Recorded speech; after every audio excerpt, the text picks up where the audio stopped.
Have you ever felt like the weight of failure was crushing you? Like no matter how hard you try, life keeps pushing you down? It's a feeling we all know too well. But what if I told you that failure isn't the enemy? What if I told you that, in the eyes of the Stoics, failure is the very thing that shapes us into who we're meant to be? Failure isn't an obstacle. It's a test, a fire that refines, a lesson that sharpens. The problem is that most of us have been taught to fear it, to see it as a reflection of our worth, when in reality, failure is just a reflection of our growth. Marcus Aurelius, one of the greatest Stoic minds, wrote, "The impediment to action advances action. What stands in the way becomes the way." Think about that for a moment. What if every setback, every defeat, every loss was actually pointing you towards something greater? The Stoics believed that our reaction to failure matters more than the failure itself. The event is neutral. It's our mind that labels it as good or bad. Seneca put it simply, difficulties strengthen the mind, as labor does the body. Imagine someone who's never lifted a weight before. The first time they try, it feels impossible. The bar is heavy, their muscles scream in protest. But with time, with struggle, they grow stronger. Their body adapts. Now, apply that same idea to the mind. Every failure is mental resistance training. Every rejection, every mistake, every defeat, it's strengthening you if you let it. But most people don't. Most people take failure personally.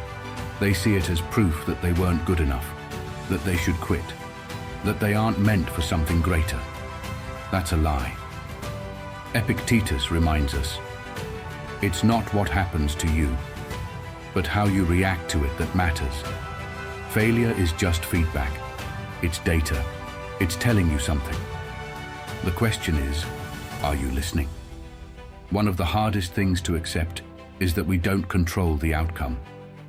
We only control our effort. A Stoic doesn't obsess over whether they succeed or fail. They focus on what they can control. Their discipline, their attitude, their perseverance. Think about a skilled archer.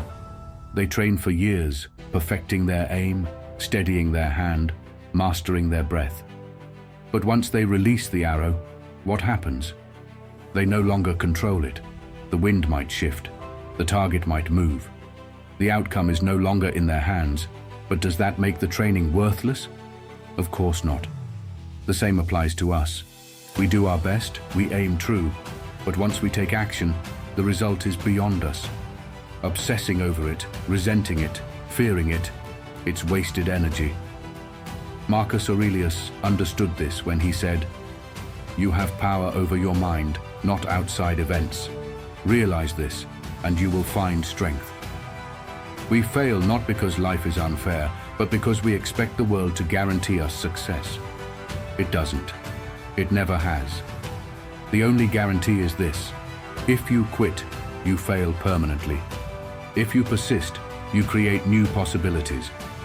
Most people fear failure because they think it defines them. But the truth is, failure only reveals who you are willing to become. Every great mind, every leader, every legend in history, they failed. Over and over. The difference? They kept going. Thomas Edison famously said, "I have not failed. I've just found 10,000 ways that won't work." That's the mindset. Every failure gets you closer. Every misstep is another step forward. If you learn, if you adjust, if you refuse to let it break you. Epictetus had one rule for dealing with setbacks. Do not seek for things to happen the way you want them to. Rather, wish that what happens happens, and you will be happy. That's not weakness, that's power. That's the ability to take any loss, any defeat, and say, "Good. Now what's next?" We've all been knocked down. We've all had moments where we felt like giving up. But the Stoics remind us of a simple truth. Failure is never final unless you make it so. The next time you fall short, don't run from it. Don't hide. Don't let it define you. Instead, ask yourself, what is this teaching me? Because the only true failure isn't losing. It's refusing to rise again. If this video gave you something to think about, share it with someone who needs to hear it. And remember, failure isn't the end. It's just the beginning of your next chapter. Be steady, be strong, be stoic.